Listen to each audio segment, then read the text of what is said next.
Okay, we're going to talk about product variations in TidyHQ. So what does that mean? So think of it as your sizing for your shirts, or if you've got different colorways of your jerseys and things like that. So as you can see, I've got my 4 products here.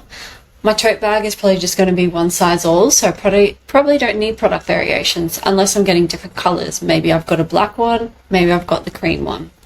Okay, so let's head into our tidy hoodie here.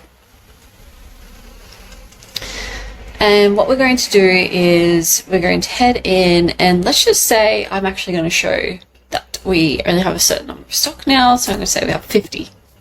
Okay, and I'm going to display this information, and I'm going to go ahead and add the variation. So as you can see, you click this button here, and you can add as many as you want. So let's just say you've got small, medium, large. So let's say small, medium, and we'll go large. Okay. And let's just say I've got a total of 10 small, I've got a total of 30 medium, and perhaps I've got a total of 20 large, okay?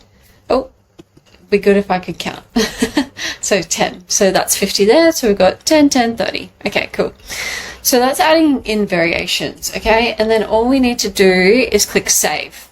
Now before we click save, let's just say you have it in the wrong order. So you actually had up here medium, and let's just say you had this as small. Okay, and I'm going to click save. Alright, and I'm just going to go in and preview this product.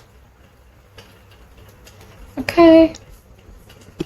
So see how it's showing medium first, and then it's showing small and then large.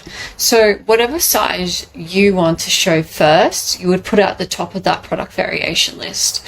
Generally, you probably would go the standardized sizing chart, so small, medium, large, or, you know, start from the lowest to the, and then go up to the highest. But this is totally up to you, so you do have that flexibility. So how do you change it? Well, simply head back into your shop. So I'll go back to my dashboard, and I'll head back into my shop, and I'll go and find that product. Okay, which one was it? It was this tidy hoodie. All right, let's go and fix this up. So I actually want small to show. So all you need to do is click this area and push it up. Okay, and then if I click save, and if I go and preview that item again, you'll notice that it's changed back into small here, and then we've got the medium, and then the large. Okay, and that is how you fix your product variation and how you set them up in TidyHQ.